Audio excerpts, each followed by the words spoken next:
She's just a maid. She won't survive a week in his house. You have no idea how much I'm willing to endure to keep my family safe. Lena didn't cry when the black sedan pulled away from the life she knew. She cried when her new master handed her a contract that wasn't for cleaning services, but for the ownership of her life. She knew something was wrong the moment her former employer, a man she'd served for years, bowed to Baek Do-hyun like a terrified servant. But it wasn't until her first night in the cold, silent estate in Seoul that the truth cracked open. He wasn't looking for help. He wasn't looking for a maid. And when he stepped toward her, the faint tattoo on his neck catching the light as he leaned in, not to give an order but to claim a debt, she finally understood she hadn't been hired. She had been traded for something far more terrifying than work. Welcome back to Afrokoreanstoryspace, besties. This story is dedicated to Lena. You asked for a story that would keep you on the edge of your seat, and here it is. If you're watching right now, drop a Team Lena in the comments.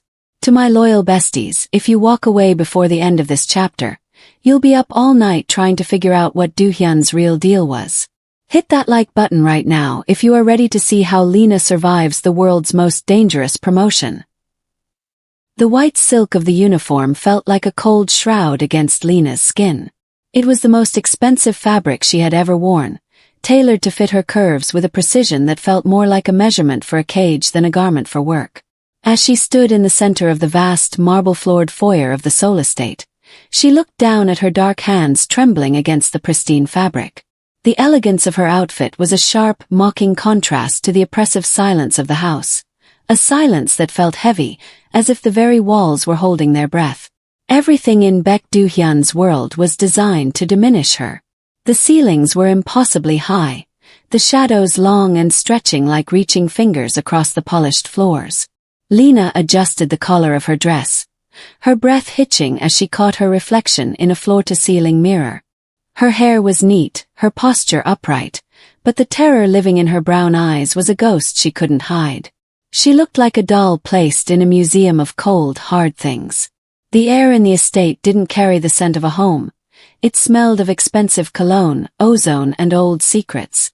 There were no photos on the walls, only dark, abstract art that seemed to watch her. Lena moved toward the window, her footsteps muffled by a rug that probably cost more than her father's house in Kampala. Outside, the Seoul skyline was a jagged crown of neon lights, beautiful and utterly foreign. She was thousands of miles from the dust and warmth of the streets she knew, trapped in a palace built on a foundation of restrained menace. She thought of the deal her former employers had whispered about. They had called it an opportunity, a way for a girl like her to finally see the world and send money home. But as the shadows of the room grew longer, merging with the black suit of the man she knew was watching her from the top of the stairs, Lena realized the truth. The white silk wasn't a uniform of service. It was the wrapping on a gift that had already been delivered. Baek Do-hyun didn't make a sound as he descended.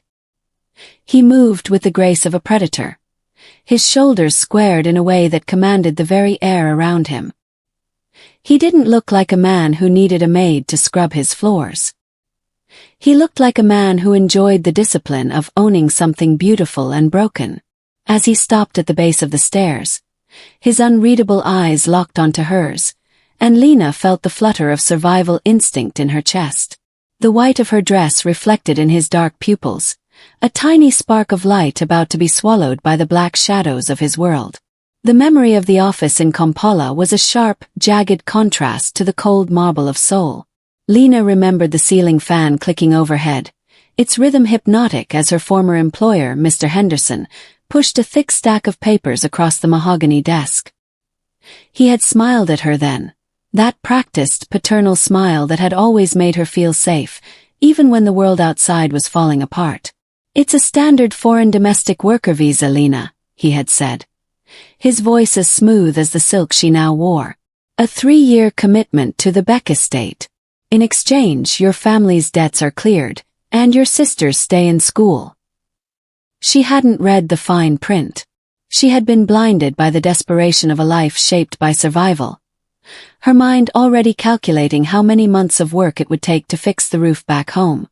Her dark fingers had trembled then, much as they did now, as she gripped the heavy fountain pen. She had looked at the pages, a confusing blur of English and complex Korean characters she couldn't yet decipher. She trusted the man who had given her a job when no one else would, never imagining that the ink she was spilling was actually her own life's blood. The truth was hidden in plain sight. It wasn't a visa. It was a bill of sale. The commitment wasn't to a job, but to a man. Every signature she had scrawled across those pages had been a link in the chain that eventually dragged her into the private suite of this exclusive world. She had signed away her right to leave, her right to refuse, and her right to her own future. She had thought she was signing for freedom, but as the memory faded and she looked at the cold, unreadable face of Baek Do-hyun, she realized she had signed a life sentence. Do-hyun watched her now, his eyes heavy with the knowledge of exactly what she had cost him. He reached into the inner pocket of his tailored black suit and pulled out a single folded sheet of paper, the final page of that very contract.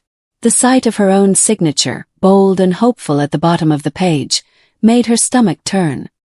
He didn't speak, but he didn't have to. The paper was the only bridge between them, a cold reminder that in this country, she wasn't a guest or a maid. She was a settled debt. Baek Do-hyun did not move with the hurried energy of a man who needed to prove his worth. He possessed the stillness of a mountain that knew it could crush anything at its base. He stepped into the light of the foyer, his polished shoes clicking with a rhythmic, military precision against the marble. He didn't need to shout to command the room. When he arrived, the two guards stationed at the heavy oak doors instantly lowered their heads, their spines stiffening in a display of primal fear that Lena felt deep in her own marrow. He was a man who never raised his voice because the world had already learned to listen to his silence. "The tea is cold," he said softly, his voice a deep melodic rasp that carried a slight dangerous edge. He didn't look at the servant who had placed the tray, yet the man's face went ash-gray as he dropped to his knees to whisk the porcelain away. Do-hyun's eyes, heavy with the weight of calculation and quiet danger, remained fixed on Lena. He closed the distance between them in 3 slow, predatory strides, stopping just close enough for Lena to smell the expensive, sharp scent of his cologne. The air around him felt physically heavier, charged with a restrained menace that made it difficult for her to draw a full breath. He reached out, his hand moving with agonizing slowness. Lena flinched, expecting a blow, but his touch was surprisingly light as he adjusted the collar of her white silk uniform.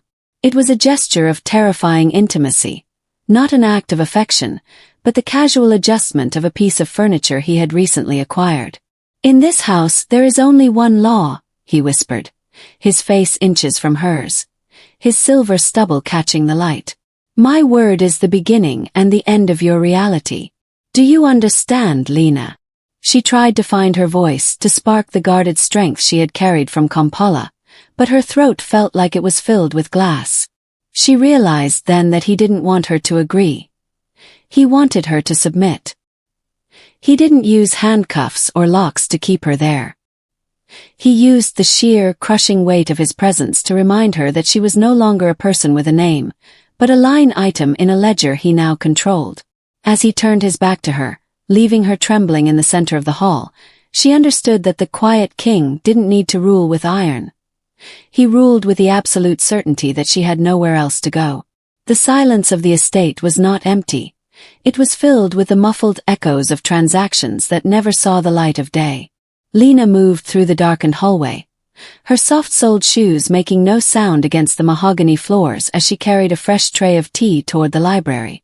She stopped when she heard the low, gravelly vibration of voices through the heavy, half-cracked doors.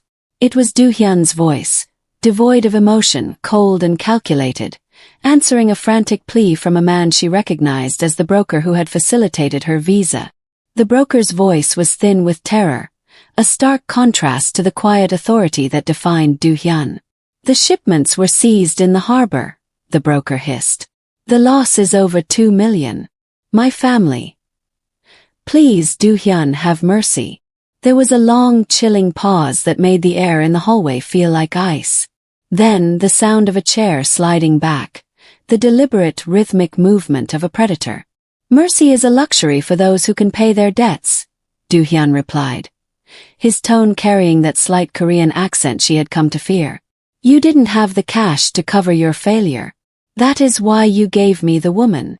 Lena's breath hitched, her fingers tightening around the silver tray.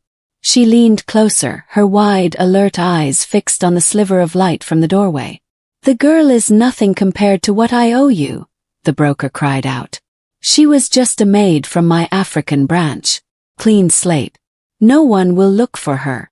Do-hyun's response was a low, amused hum that sent a shiver down Lena's spine. She wasn't a maid, and you know it. She was the collateral for a blood debt. You sold her personhood to keep your own head from being delivered to my doorstep in a box. The truth cracked open inside her, sharper and more terrifying than the marriage she had imagined for others.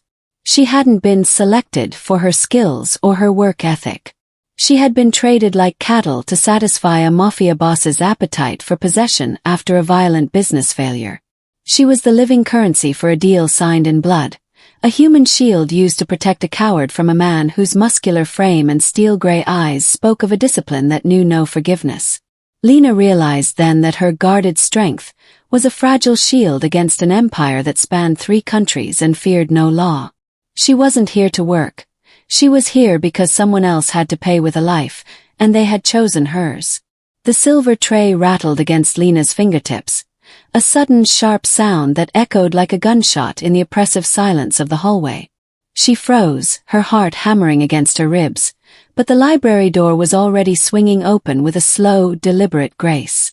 Baek Do-hyun stood in the frame, his broad shoulders filling the space perfectly, his tailored black suit as unyielding as his expression.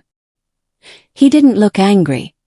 He looked satisfied, like a predator that had successfully cornered its prey through sheer patience. Eavesdropping is a dangerous habit for a maid, Lena, he said, his deep voice carrying that slight Korean accent that now sounded like a death knell. He didn't wait for her to respond. He stepped back into the library, his unreadable eyes commanding her to follow.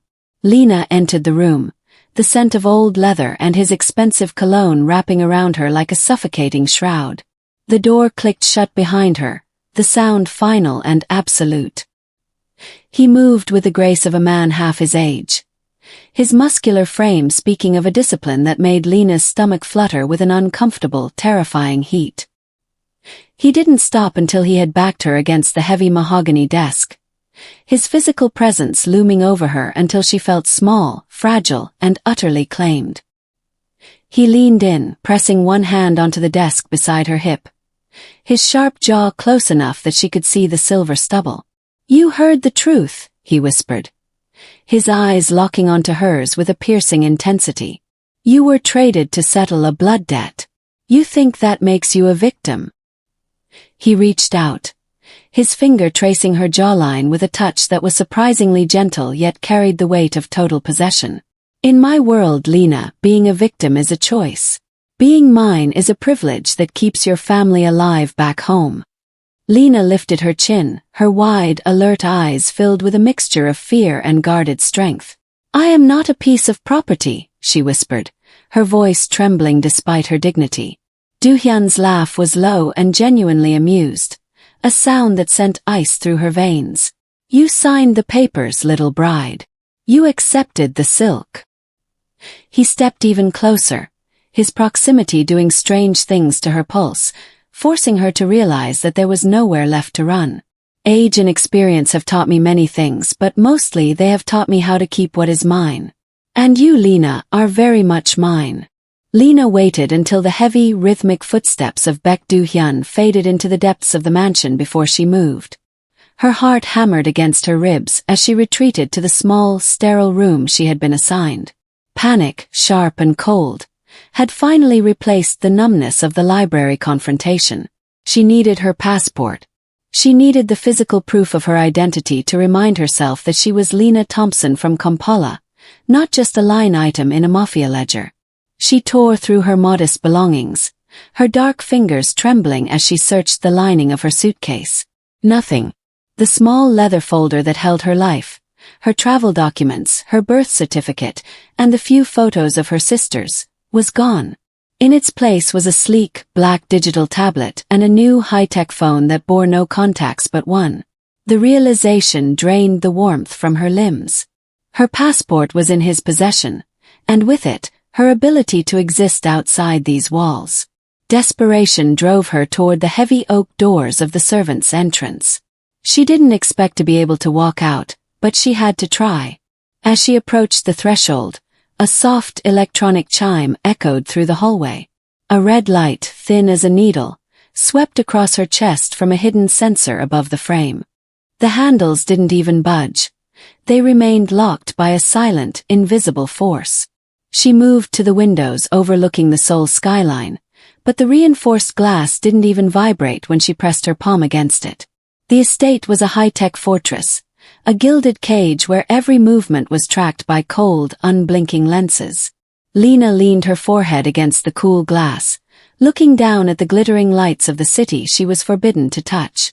She was in a foreign country, her documents were stolen, and her family's safety back in Uganda depended entirely on her cooperation.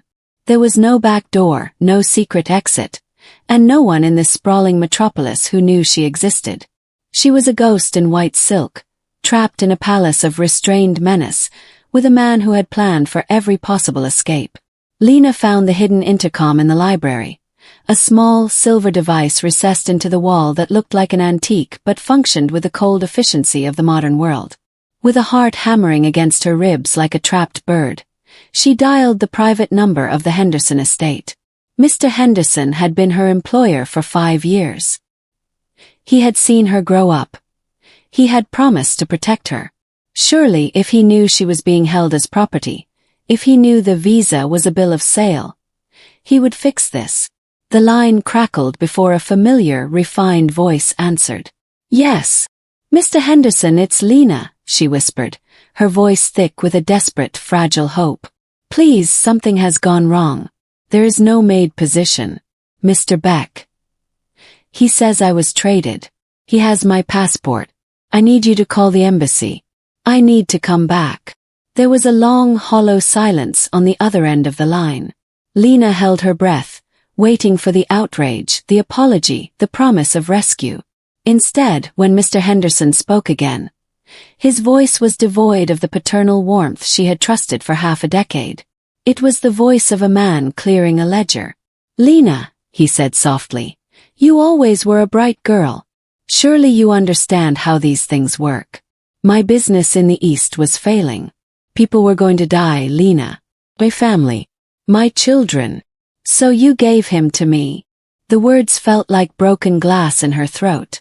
"I gave him an asset," Henderson replied, his tone chillingly practical.